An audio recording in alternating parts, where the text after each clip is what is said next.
Hello दोस्तों, स्वागत है आपका हमारे यूट्यूब चैनल एग्जाम लिस्ट में। एग्जाम लिस्ट में आप लोगों का स्वागत है। तो दोस्तों आज हम लोग इस वीडियो में देखने वाले हैं केमिस्ट्री का ऑब्जेक्टिव क्वेश्चन जो भी हमारे 2023 के एग्जाम में अभी पूछा गया है। अभी जो एग्जाम हुआ है उसका ऑब्जेक्टिव क्वेश्चन हमारे पास सेट ई है। सारा क्वेश्चन सेम रहेगा, आप लोग बस मिलाना है, ठीक है। तो ये हमारा केमिस्ट्री का ऑब्जेक्टिव क्वेश्चन, चलिए स्टार्ट करते हैं, देखते हैं कहाँ से है पूछा जाएगा, ठीक है। चलिए, तो यहाँ से हम लोग को 70 क्वेश्चन पूछा गया था, तो हम लोग शुरू से करते हैं। तो पहला क्वेश्चन हमारा बोलता है कि NaCl के जलीय घोल के वैद्युत अपघटन से कैथोड पर निम्नलिखित में से कौन मुक्त होता है। तो ऑप्शन है chlorine, sodium, sodium amalgam, hydrogen. इसका सही जवाब कौन सा हो जाएगा फर्स्ट का? तो इसका हो जाएगा हाइड्रोजन, ठीक है, 1 का डी, ठीक है, 1 का डी। चलिए आगे बढ़ते हैं, जल्दी जल्दी करेंगे ताकि 70 क्वेश्चन जल्दी जल्दी करना है, उसके बाद आप लोग को आगे पढ़ना भी है, ठीक है। तो निम्नलिखित में कौन विलयन में विद्युत का संचालन करते हैं? निम्नलिखित में कौन विलयन में विद्युत का संचालन करते हैं? तो ऑप्शन है इसका सही जवाब कौन सा हो जाएगा सेकंड का? तो वैद्युत अपघट्य, ठीक है, सेकंड का ए हमारा हो जाएगा, ठीक है, सेकंड का ए सही जवाब हो जाएगा आपका, ठीक है। चलिए थर्ड नंबर क्वेश्चन देखते हैं। तो थर्ड नंबर बोलता है कि ए बी सी और डी धातुओं के मानक इलेक्ट्रॉन विभव क्रमशः -3.05 वोल्ट है, फिर -1.66 वोल्ट है, उसके बाद -0.40 वोल्ट है, उसके बाद +0.8 वोल्ट है, ठीक है। तो इनमें किस धातु की अवकरण क्षमता सबसे अधिक होगी? इनमें किस धातु की अवकरण क्षमता सबसे अधिक होगी? तो इसका जो है आपका सही जवाब हो जाएगा ये ए हो जाएगा, ठीक है, थर्ड का ए, ठीक है, ए धातु की अवकरण क्षमता सबसे अधिक होगी। चलिए फोर्थ नंबर क्वेश्चन देखते हैं। सारा 100% करेक्ट है, ठीक है, सारा क्वेश्चन जो है 100% इसका आंसर बिल्कुल सही है, आंसर एकदम बिल्कुल 100% सही है, ठीक है। चलिए, तो फोर्थ नंबर क्वेश्चन है किसी चाल का तो सेल का शील स्थिरांक होता है, किसी चाल का तो सेल का शील स्थिरांक होता है, तो इसका ए हो जाएगा, ए हो जाएगा बिल्कुल सही होगा, L/A, ठीक है। चलिए 5 नंबर क्वेश्चन देखते हैं। तो बोलता है कि रासायनिक अभिक्रिया 2A+B सी है, ठीक है, ये दिया हुआ रासायनिक अभिक्रिया के पास कि दर को निम्नलिखित में से किसके द्वारा निरूपित किया जा सकता है? किसके द्वारा निरूपित किया जा सकता है? इसका आपका सही जवाब हो जाएगा इनमें से सभी के द्वारा, ठीक है, इनमें से सभी के द्वारा आरोप किया जा सकता है, ठीक है। तो 5 का ये करेक्ट आंसर आपका हो जाएगा। 6 नंबर क्वेश्चन देखते हैं। तो 6 नंबर बोलता है कि एक रासायनिक अभिक्रिया के वेग समीकरण को निम्नलिखित रूप से निरूपित किया जाता है। एक रासायनिक अभिक्रिया के वेग समीकरण को निम्नलिखित रूप से निरूपित किया जाता है, तो इसका तो इस तरह से निरूपित किया, यदि एक के सांद्रण को स्थिर रखकर बी का सांद्रण तिगुना कर दिया जाए तो वेग क्या होगा, ये पूछा जा रहा है। तो 6 का करेक्ट आंसर क्या हो जाएगा? 9 गुना हो जाता है, ठीक है, 9 गुना हो जाता है, डी नंबर बिल्कुल करेक्ट है। चलिए आगे बढ़ते हैं, हमारा 7 नंबर क्वेश्चन। तो 7 नंबर क्वेश्चन बोलता है, एक सेकेंड, 7 नंबर बोलता है किसी रासायनिक अभिक्रिया का वेग स्थिरांक निम्नलिखित में से किस पर निर्भर करता है? किसी रासायनिक अभिक्रिया का वेग स्थिरांक निम्नलिखित में से किस पर निर्भर करता है? तो ताप पर निर्भर करता है, ठीक है, 7 का ए बिल्कुल करेक्ट आंसर, 7 का ए ताप पर निर्भर करता है। चलिए आगे बढ़ते हैं 8 नंबर क्वेश्चन।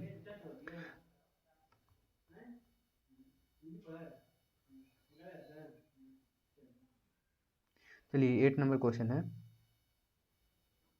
तो ऐसे फिर से ये हो गया। चलिए 8 नंबर यहाँ पे क्वेश्चन आ गया है कि निम्नलिखित में से कौन कार्बोहाइड्रेट प्रकृति में प्रचुर मात्रा में पाया जाता है? निम्नलिखित में से कौन कार्बोहाइड्रेट प्रकृति में प्रचुर मात्रा में पाया जाता है? तो इसका करेक्ट आंसर कौन सा हो जाएगा? 8 का करेक्ट आंसर कौन सा हो जाएगा? तो हो जाएगा आपका, इसका सही जवाब हो जाएगा सेलुलोज, ठीक है, सेलुलोज, 8 का डी नंबर बिल्कुल करेक्ट आंसर है। चलिए आगे बढ़ते हैं हम लोग 9 नंबर क्वेश्चन की ओर। तो बोलता है कि निम्नलिखित में से कौन डाइसैकेराइड दूध में उपस्थित रहता है? निम्नलिखित में से कौन डाइसैकेराइड दूध में उपस्थित रहता है? तो बी नंबर करेक्ट हो जाएगा, लैक्टोज, ठीक है, लैक्टोज बिल्कुल सही जवाब हो जाएगा 9 का बी, ठीक है, 9 का बी। चलिए आगे बढ़ते हैं, 10 नंबर क्वेश्चन देखते हैं। तो 10 नंबर क्वेश्चन बोलता है, 10 नंबर बोलता है कि विटामिन ए का रासायनिक नाम निम्नलिखित में से कौन है? विटामिन ए का रासायनिक नाम निम्नलिखित में से कौन है? तो 10 का इसका सही जवाब हो जाएगा रेटिनॉल है, ठीक है, इसका बी हो जाएगा करेक्ट आंसर। चलिए जल्दी जल्दी करेंगे, और चैनल को अभी तक सब्सक्राइब नहीं किया तो सब्सक्राइब जरूर कर लीजिए, ठीक है, चैनल को सब्सक्राइब करिए, वीडियो को लाइक करिए और सभी दोस्तों के पास अपने शेयर कर दीजिए, बिल्कुल 100% करेक्ट आंसर, ठीक है। तो ऑप्शन बोल रहा है, अब क्वेश्चन 11 नंबर क्वेश्चन है कि निम्नलिखित में से कौन विटामिन जल में घुलनशील है? निम्नलिखित में से कौन विटामिन जल में घुलनशील है? तो इसका सही जवाब क्या हो जाएगा? कौन विटामिन जो है जल में घुलनशील होता है? तो वो आपका हो जाएगा बी और सी, ठीक है, बी और सी विटामिन जो है जल में घुलनशील होता है, तो सी नंबर बिल्कुल करेक्ट आंसर है। चलिए आगे बढ़ते हैं, 12 नंबर क्वेश्चन। तो बोलता है कि निम्नलिखित में किससे इंसुलिन स्रावित होता है? ठीक है, निम्नलिखित में से किसमें इंसुलिन स्रावित होता है? तो इसका सही जवाब क्या हो जाएगा? 12 का, तो 12 का अग्नाशय बिल्कुल सही जवाब हो जाएगा, अग्नाशय बिल्कुल सही जवाब हो जाएगा, बी नंबर, ठीक है। चलिए आगे बढ़ते हैं, 13 नंबर क्वेश्चन बोलता है कि विटामिन ई की कमी से निम्नलिखित में से कौन रोग होता है? ई की कमी से कौन सा रोग होता है? तो जनन क्षमता की कमी होती है, ठीक है, सी नंबर बिल्कुल करेक्ट है। चलिए आगे बढ़ते हैं, 14 नंबर क्वेश्चन बोलता है कि प्रकृति रबर निम्नलिखित में से किसका बहुलक है? प्राकृतिक रबर निम्नलिखित में से किसका बहुलक है? इसका सही जवाब हो जाएगा आइसोप्रोपिन का, ठीक है, आइसोप्रोपिन का सी नंबर, ठीक है। चलिए आगे बढ़ते हैं, 15 का लोहे का मुख्य ऑक्साइड अयस्क है, लोहे का मुख्य ऑक्साइड अयस्क है, 15 का करेक्ट आंसर कौन सा हो जाएगा, तो 15 का हेमेटाइट हो जाएगा। ठीक है, लोहे का मुख्य ऑक्साइड अयस्क है तो हेमेटाइट, बी नंबर बिल्कुल सही जवाब हो जाएगा। चलिए आगे बढ़ते हैं। 16 नंबर क्वेश्चन बोलता है कि निम्नलिखित में से किसमें ऑक्सीजन का ऑक्सीकरण अवस्था +2, ऑक्सीजन का ऑक्सीकरण अवस्था कौन सी +2 है, तो ए हो जाएगा बिल्कुल करेक्ट आंसर। इसको लिखना चाहिए था OF2। ठीक है, लिनिएशन दिया तो यही सीखना है। ठीक है, ए नंबर बिल्कुल करेक्ट हो जाएगा, F2O। ठीक है, चलिए 17 नंबर क्वेश्चन बोलता है कि निम्नलिखित में से कौन रेडियो एक्टिव उत्कृष्ट गैस है, निम्नलिखित में से कौन रेडियो एक्टिव उत्कृष्ट गैस है, तो 17 का करेक्ट आंसर क्या हो जाएगा, तो आर्यन हो जाएगा। ठीक है, ठीक है आर्यन। ठीक है, निम्नलिखित में कौन रेडियो एक्टिव उत्कृष्ट गैस है, उत्कृष्ट गैस, 17 का डी हो जाएगा बिल्कुल करेक्ट। चलिए आगे बढ़ते हैं 18 नंबर क्वेश्चन। तो 18 नंबर बोलता है कि निम्नलिखित में से किस उत्कृष्ट गैस के द्वारा सबसे ज़्यादा यौगिक बनाया जाता है, तो इसका करेक्ट आंसर क्या हो जाएगा 18 का, तो आपका जेनन हो जाएगा, डी नंबर बिल्कुल। ठीक है, डी। चलिए आगे बढ़ते हैं 19 नंबर क्वेश्चन। बोलता है कि निम्नलिखित में से कौन ध्रुवीय यौगिक है, निम्नलिखित में से कौन ध्रुवीय यौगिक है, ध्रुवीय यौगिक कौन सा है, 19 का करेक्ट आंसर क्या हो जाएगा, तो SO2 हो जाएगा। ठीक है, ए नंबर बिल्कुल करेक्ट आंसर हो जाएगा, SO2। चलिए आगे बढ़ते हैं 20 नंबर क्वेश्चन। ठीक है, इन सब का सॉल्यूशन हम बाद में करवा देंगे, लेकिन अभी आप लोग जल्दी जल्दी करिए क्योंकि आपको आगे पढ़ना भी है। ठीक है, निम्नलिखित में से कौन प्रथम संक्रमण श्रेणी का सदस्य है, निम्नलिखित में कौन प्रथम संक्रमण श्रेणी का सदस्य है, 20 का सही जवाब क्या हो जाएगा, तो A9 निकल। ठीक है, A9 निकल। चलिए आगे बढ़ते हैं। 21 नंबर क्वेश्चन बोलता है कि इसका इलेक्ट्रॉनिक विन्यास क्या है, Cu2+ का इलेक्ट्रॉनिक विन्यास क्या हो जाएगा, तो इसका इलेक्ट्रॉनिक विन्यास आपका C नंबर हो जाएगा। ठीक है, C नंबर हो जाएगा बिल्कुल करेक्ट आंसर। चलिए 22 नंबर क्वेश्चन देखते हैं। तो बोलता है कि निम्नलिखित में से किसके ऑक्सीकरण से एसीटोन प्राप्त होता है, निम्नलिखित किसके ऑक्सीकरण से एसीटोन प्राप्त होता है, तो 22 का C नंबर बिल्कुल सही जवाब हो जाएगा, CH3CHOHCH। ठीक है, ACHCH3। ठीक है, बिल्कुल सही जवाब हो जाएगा C नंबर, 22 का C। चलिए आगे बढ़ते हैं। 23 नंबर क्वेश्चन बोलता है कि सेकेंडरी अमीन का क्रियाशीलक मूलक है, कि सेकेंडरी अमीन का क्रियाशील मूलक है, तो ए हो जाएगा NH। ठीक है, ए हो जाएगा। चलिए 24 नंबर क्वेश्चन बोलता है कि इसका IUPAC नाम क्या है, इसका IUPAC नाम क्या हो जाएगा, इसका IUPAC नाम क्या हो जाएगा, 24 का सही जवाब क्या हो जाएगा, 24 का, इसका सी हो जाएगा प्रोपेन 2 एमीन। ठीक है, प्रोपेन 2 एमीन, C नंबर बिल्कुल करेक्ट आंसर हो जाएगा। ठीक है, आई होप आप लोग सही सही जवाब मार के होंगे एग्जाम में।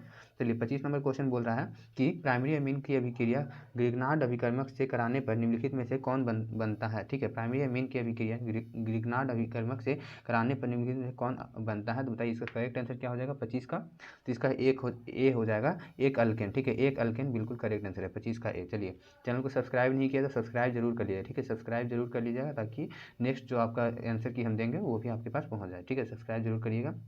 चलिए 25 हो गया। 26 नंबर क्वेश्चन देखते हैं। निम्नलिखित में सबसे प्रबल क्षारीय कौन है, निम्नलिखित में सबसे प्रबल क्षारीय कौन है, तो इसका ऑप्शन है, देखिए ऑप्शन इसका सही जवाब कौन सा है, निम्नलिखित में सबसे प्रबल क्षारीय कौन सा है। ठीक है, प्रबल क्षारीय कौन सा है, तो इसका बी हो जाएगा CH3 2NH। ठीक है, (2NH). ठीक है, तो बी नंबर बिल्कुल करेक्ट आंसर है। चलिए आगे बढ़ते हैं। 27 नंबर क्वेश्चन बोलता है कि निम्नलिखित में से कौन हिंसबर्ग अभिकर्मक है, हिंसबर्ग अभिकर्मक निम्नलिखित से कौन सा है, तो बेंजीन सल्फोनिक अम्ल। ठीक है, ए नंबर बिल्कुल करेक्ट आंसर हो जाएगा। ठीक है, बेंजीन सल्फोनिक अम्ल। चलिए 28 नंबर क्वेश्चन बोलता है कि जब एसीटामाइड अभिक्रिया Br2KOH से कराई जाती है तो निम्नलिखित में कौन बनता है। ठीक है, इसकी अभिक्रिया जब कराई जाती है एसीटामाइड के, तो इसका क्या बनता है, तो इसका सही जवाब क्या हो जाएगा 28 का, तो 28 का अमोनिया हो जाएगा, डी नंबर बिल्कुल करेक्ट। चलिए 29 नंबर देखते हैं। 29 बोलता है कि एंजाइम होते हैं, एंजाइम क्या होते हैं, तो एंजाइम जो है प्रोटीन होता है। ठीक है, एंजाइम प्रोटीन होते हैं, 29 का सी। चलिए 30 नंबर बोलता है कि निम्नलिखित में से कौन ईथर है, ईथर इसमें से कौन सा है 30 का, इसका ईथर ये C नंबर वाला हो। ठीक है, C नंबर वाला ईथर है। ठीक है, चलिए आगे बढ़ते हैं। 31 नंबर क्वेश्चन बोलता है कि बेंजीन डाइएजोनियम क्लोराइड के जलीय विलयन को गर्म करने से निम्नलिखित में से कौन प्राप्त होता है, तो इसका करेक्ट आंसर क्या हो जाएगा 31 का, 31 का आपका सी हो जाएगा फिनोल। ठीक है, फिनोल, 31 का सी हो जाएगा फिनोल। चलिए आगे बढ़ते हैं। 32 जब फॉर्मिक अम्ल को शांत H2SO4 के साथ गर्म किया जाता है तो निम्नलिखित में कौन प्राप्त होता है, तो कौन सा प्राप्त होता है, तो 32 का, तो CO2 प्राप्त होता है, ए नंबर बिल्कुल करेक्ट हो जाएगा। चलिए आगे बढ़ते हैं। 33 तो इसको बोलता है कि इसका IUPAC नाम क्या है, इसका IUPAC नाम क्या था 33 का, तो बी हो जाएगा 2 हाइड्रोक्सी प्रोपेनोइक अम्ल। ठीक है, बी हो जाएगा 2 हाइड्रोक्सी प्रोपेनोइक अम्ल। चलिए आगे बढ़ते हैं। 34 नंबर बोलता है कि निम्नलिखित में से कौन टॉलेन का अभिकर्मक है, निम्नलिखित में कौन टॉलेन का अभिकर्मक है? तो इसका ए हो जाएगा बिल्कुल करेक्ट आंसर, ठीक है, ए नंबर बिल्कुल करेक्ट आंसर हो जाएगा। चलिए आगे बढ़ते हैं। 35 नंबर क्वेश्चन बोलता है कि निम्नलिखित में से कौन कैनिजारो अभिक्रिया देता है? कैनिजारो अभिक्रिया कौन सा देता है? तो 35 का करेक्ट आंसर क्या हो जाएगा? जिसका बी हो जाएगा SCHO, ठीक है, SCHO बिल्कुल करेक्ट आंसर, कैनिजारो अभिक्रिया बी नंबर देता है, ठीक है। चलिए आगे बढ़ते हैं। 36 नंबर क्वेश्चन बोलता है कि प्रथम कोटि की अभिक्रिया के लिए अर्ध आयु होता है। प्रथम कोटि की अभिक्रिया के लिए अर्ध आयु काल कितना होता है? 36 का सही जवाब क्या हो जाएगा? 36 का बी हो जाएगा, प्रारंभिक सांद्रण पर निर्भर नहीं करता, प्रारंभिक सांद्रण पर निर्भर नहीं करता। चलिए इसमें चारों ऑप्शन में से ये बी नंबर बिल्कुल करेक्ट आंसर है, ठीक है, बी। चलिए आगे बढ़ते हैं। 37 नंबर हमारा 36 के बाद 37 नंबर क्वेश्चन बोलता है कि हेबर विधि के से अमोनिया के निर्माण में निम्नलिखित में से कौन उत्प्रेरक का उपयोग होता है? ठीक है, तो इनमें से कौन से उत्प्रेरक का उपयोग किया जाता है हेबर विधि से अमोनिया के निर्माण के लिए? ठीक है, 37 का बहुत अच्छा क्वेश्चन है 37 का। तो लोहे का महीन पाउडर, ठीक है, ए नंबर बिल्कुल करेक्ट आंसर हो जाएगा। लोहे का महीन पाउडर को उत्प्रेरक की तरह यूज किया जाता है, उत्प्रेरक की तरह उपयोग किया जाता है। चलिए 38 नंबर क्वेश्चन बोलता है, 38 नंबर क्वेश्चन होता है निम्नलिखित में से किस विधि के द्वारा कोलाइडी विलयन का शोधन किया जाता है? किस विधि के द्वारा कोलाइडी विलयन का शोधन किया जाता है? 38 का तो अपोहन विधि, ठीक है, सी नंबर, ठीक है, सी नंबर अपोहन। चलिए आगे बढ़ते हैं। 39 नंबर क्वेश्चन देखते हैं, कुछ क्वेश्चन और बचे हुए हैं। तो बोल रहा है कि 298 केल्विन पर 1 ग्राम चारकोल के द्वारा निम्नलिखित में से किस गैस का सबसे अधिक आयतन अधिशोषित होगा? किस गैस का आयतन जो है सबसे ज़्यादा अधिशोषित होगा? 39 का सही जवाब क्या हो जाएगा? तो आपका NH3 हो जाएगा, अमोनिया, ठीक है, NH3। चलिए आगे बढ़ते हैं। 40 नंबर क्वेश्चन बोलता है कि पायरोलुसाइड निम्नलिखित में से किसका अयस्क है? पायरोलुसाइड निम्नलिखित में से किसका अयस्क है? तो इसका जो है मैग्नीज बिल्कुल करेक्ट आंसर हो जाएगा, बी नंबर। चलिए आगे बढ़ते हैं। 41 बोलता है कि धातु के ऑक्साइड को कार्बन या कार्बन मोनोऑक्साइड के द्वारा धातु में अपघृत करने की क्रिया कहलाती है। धातु के ऑक्साइड को कार्बन या कार्बन मोनोऑक्साइड के द्वारा धातु में अपघृत करने की क्रिया को कहते हैं, तो इसको क्या कहते हैं? 41 का तो इसको निस्तापन बोलते हैं, ठीक है, निस्तापन, सी नंबर बिल्कुल करेक्ट आंसर है। चलिए आगे बढ़ते हैं। 42 नंबर क्वेश्चन बोलता है कि निम्नलिखित में से किस धातु को निष्कर्षण के लिए साइनाइड विधि का उपयोग होता है? निम्नलिखित किस धातु का के निष्कर्षण के लिए साइनाइड विधि का उपयोग किया जाता है? तो 42 का करेक्ट आंसर आपका हो जाएगा, बी हो जाएगा, AG, ठीक है, AG, बी, 42 का बी हो जाएगा। चलिए आगे बढ़ते हैं। 43 नंबर क्वेश्चन की ओर बढ़ते हैं। चलिए तो 43 नंबर बोलता है कि निम्नलिखित में से किसमें ईस्टर बंध है? ईस्टर बंध किसमें है? ईस्टर बंध किसमें है 43 का? तो ये हो जाएगा टेरिलिन, टेरिलिन में ईस्टर बंध है। चलिए 43 का ए। 44 नंबर क्वेश्चन बोलता है कि निम्नलिखित में से कौन ताप दृढ़ प्लास्टिक है? ताप दृढ़ प्लास्टिक कौन सा है? तो ये हो जाएगा नायलॉन 6, बी नंबर बिल्कुल करेक्ट है, 44 का बी।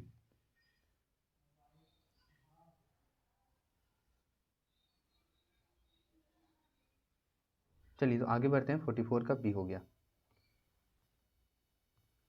तो यहाँ पे देखिए 44 का जो बी नहीं होगा, यहाँ पे सी हो जाएगा, बेकेलाइट हो जाएगा, ठीक है। निम्नलिखित में से कौन ताप दृढ़ प्लास्टिक है? वो बेकेलाइट हो जाएगा, ठीक है, सी नंबर बिल्कुल करेक्ट हो जाएगा, बी नहीं होगा, ठीक है, गलती से हो गया तो वो। चलिए 45 नंबर देखते हैं, इसका सी होगा, ठीक है, 44 का।